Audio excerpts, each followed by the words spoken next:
கல்கி அகத்தீசாய நமோ நமக. சத்குரு அகத்திய மகரிஷிகள் வழங்கும் ஆத்ம காயத்ரி நோன்பு அருள் உரைகள். 16ஆம் தின அருளுரை. ஈசனின் அடி தொழுதே அகத்தீசன் உரைக்கின்றேன். இயக்கம் குறித்தும் இயங்காமை குறித்தும் அறிகின்ற தருணத்தில் உயிரின் ஒடுக்கம் குறித்து மனிதர்கள் தீர்க்கமாய் தெளிவுறுவர். ஆத்ம காயத்ரி மந்திரம் உரைப்பது உயிரின் பணியாகும். நோன்பு ஏற்பது ஆன்மாவின் பணியாகும். ஏனெனில் ஓசையும் ஒளியும் கலப்புறும் சூத்திரம் என்பது பன்முறை பயின்றால் மாத்திரமே சித்தியாகும். மலை உச்சியில் உருவாகும் அருவி நீர் ஆறாக பெருகி கடலில் கலப்புற ஒரு குறித்த காலமானது அவசியமாகும். உருவாகும் தருணத்திலேயே எல்லையை அடைந்து கலப்புற இயலாது. அவ்வகையில் ஒரு மண்டல காலம் நோன்பு இயற்றப்படும் தருணத்தில் உயிரானது ஆன்மாவினுள் ஒடுங்கும் கலை அறியும்.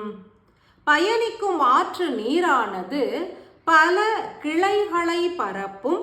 பற்பல கிளை நதிகளும் உருவாகும். இதன் மூலம் பயிர்கள் செழிப்படையும்.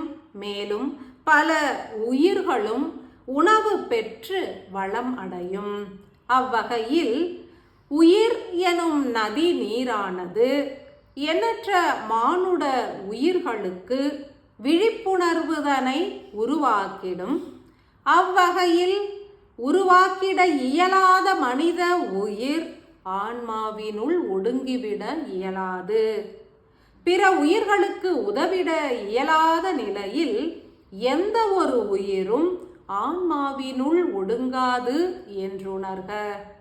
ஆத்ம காயத்ரி நோன்பு ஏற்று அனுதினமும் கூடியும் தனித்தும் மந்திரம் உரைத்து முக்கோண வடிவமிட்டு 3 தீபச் சுடர்களை பொருத்துவதன் மூலம் மானுடர்களின் உயிர் அணுவானது ஒடுங்கி ஒடுங்கி ஆன்மாவினை சென்றடையும்.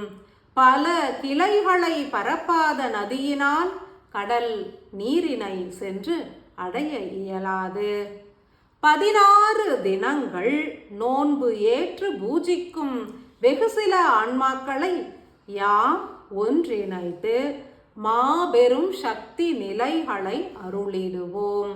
சூத்திரங்கள் பல உரைத்திடுவோம். தீர்க்கமாய் நோன்பு இயற்றுபவர்கள் மாத்திரமே ஏற்று பயன் அடைவர். ஆதியும் மந்தமும் மற்ற ஜோதி ஸ்வரூபமான ஏக இறைவனை அடையும் மார்க்கமே ஆத்ம காயத்ரி நோன்பு என்றுணர்க. ஆதியும் அந்தமும் மற்ற ஜோதி ரூபமான ஏக இறைவன் என்பவர் யார்? எத்தனையோ மந்திரங்கள் மானுடர்களால் இயற்றப்படுகையில் ஏன் ஆத்ம காயத்ரி மந்திரமானது வெகுவான சக்தி படைத்ததாக கருதப்படுகின்றது? அறிந்திடுங்கள். வெட்ட வெளியிலிருந்து உதித்திட்ட அணுக்கள் யாவுமே ஆதியும் அந்தமும் அற்றது. ஏனெனில் உருவாகும் ஒவ்வொரு அணுவும் மீண்டும் வெட்ட வெளிதனில் கரைகின்றது, மீண்டும் உருவாகின்றது. எனில் வெற்றிடத்தினில் உருவாகும் அணுக்கள் யாவும் ஆதியும் அந்தமும் அற்றது, ஜோதி எனும் ஒளி வடிவினையும் ஏற்றது. எனில் மானுட ஆன்மாக்களும் ஆதி அந்தமற்ற ஜோதி ரூபத்தின் அங்கமே என்றுணர்க. ஒவ்வொரு மனிதரும் தனது ஆன்மாவே ஆதி அந்தமற்ற ஜோதி என்றே உணர்ந்து கொண்டால் அதன் ஒளித்தன்மையினையும் உணரலாம். ஏக இறைவனை பூரணமாய் உணர வேண்டும் எனில் ஆன்மாவின் லயத்திற்குள் பிரவேசிக்க வேண்டும். உயிர் அணுவானது தனது உணர்வு எனும் கான்ஷியஸ் நிலையினை ஆன்ம ஒளியோடு பிணைக்கின்ற தருணத்தில் மாத்திரமே தானும் ஏக இறைவனே எனும் சத்தியத்தினை உணரும். ஆத்ம காயத்ரி மந்திரம் உரைத்து காலத்தின் அவசியத்தினால் ஆன்மாக்கள் காக்கப்பட வேண்டியே உருவாக்கப்பட்ட ஓர் உன்னத மந்திரத்தினை அனைவரும் உணர்ந்து ஏற்க கடவது. இதுகாலம் வரை இறை ரூபங்களை துதித்து ஆற்றல்களை பெற்றிடவே மந்திரங்கள் இயற்றப்பட்டு உருவேற்றப்பட்டன. எந்த ஒரு மந்திரமும் தெய்வங்களை போற்றியே அமைந்திருக்கும். இறை நிலைகளின் பெருமைகளை போற்றுகின்ற மந்திரங்களும் உண்டு. 1008 நாமங்கள் கொண்டு இறைவனின் தன்மையை வெளிப்படுத்தும் மந்திரங்களும் உண்டு. புற வாழ்வின் தேவைகளை வேண்டி பெறுகின்ற மந்திரங்களும் உண்டு. முக்தி வேண்டியே இயற்றப்பட்ட மந்திரங்களும் உண்டு.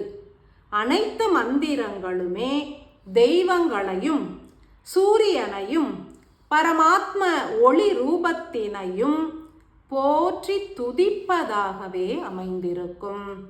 எந்த ஒரு மந்திரமும் தனது ஆன்மாவினை துதிப்பதாகவோ உயிரினை போற்றுவதாகவோ அமைய பெற்றிருக்காது. சுய ஆன்மாவோடு உரையாடுகின்ற பாவத்தினை வெளிக்கொணரும் ஒரே மந்திரம் ஆத்ம காயத்ரி மந்திரமாகும்.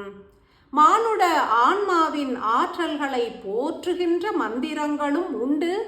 எனினும் எனது உயிரே விழித்துக்கொள், எனது ஆன்மாவே விழித்துக்கொள், உயிரும் ஆன்மாவும் பிணைந்து பரமாத்மா எனும் மூலத்தோடு ஒடுங்க வேண்டிய காலம் உதித்து விட்டது. உனக்கு அளிக்கப்பட்ட கால அவகாசம் நிறைவுற்றது என்றே ஒவ்வொருவரும் தனது உயிரினோடும் ஆன்மாவினோடும் உரையாடி விழிப்புணர்வு நல்கி முக்திக்கு தூண்டுகின்ற சுயமுயற்சியினை உடைய ஓர் அற்புத மந்திரம் என்பது ஆத்ம காயத்ரி மந்திரம் என்பதாகும்.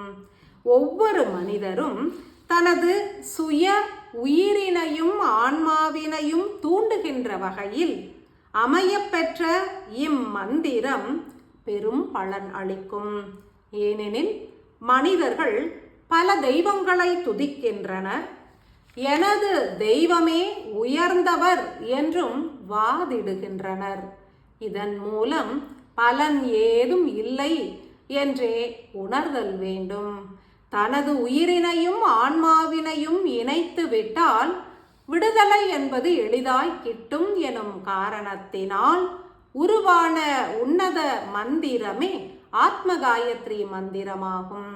அனைவரும் ஒன்று கூடி ஓசை எழுப்பி உரைக்கையில் அனைத்து மானுட உயிர்களுமே விழிப்படையும். ஒரு முறை செவிமடுத்தாலே உயிரானது ஆன்மாவினை நோக்கியே பயணிக்கத் துவங்கும். பன்முறை ஜபிப்போருக்கு அகப்பயணம் தடையுறாது நிகழ்ந்தேறிடும். மொழிகளை கடந்த நிலையில் ஓசை ஒன்றே பெரும் பலன் அளிக்கும். தமிழ் மொழியினை அறியாதவர்களும் சமஸ்கிருத மொழி அறியாதவர்களும் இம்மந்திரத்தினை உரைத்தாலும் ஒத்த பலனையே பெற்றிடுவர். ஏனெனில் ஓசை என்பது ஆன்மாவிற்கும் உயிருக்கும் இடையே உள்ள பரிபாஷை ஆகும். எனினும் தங்களுடைய தாய்மொழியினில் இம்மந்திரத்தின் பொருளினை உணர்ந்து கொண்டு அருளப்பட்ட வண்ணமே ஆத்ம காயத்ரி மந்திரத்தினை உரைத்து தங்களுடைய புறச் செயல்களையே ஏற்று இயங்கிக் கொண்டிருக்கும் உயிரினை விடுவித்து பரமாத்மாவினை அடைய காத்துள்ள ஆன்ம அணுவோடு பிணைத்து அனைவரும் உயரிய செயலினை ஏற்றிடுங்கள். பிரளய காலம் உதிக்கத் துவங்கிய நிலையில் பூமி கிரகத்தினை விடுத்து விண்ணேறுவது ஒன்றே மானுடர்கள் ஏற்க வேண்டிய அதி உன்னத செயலாகும்.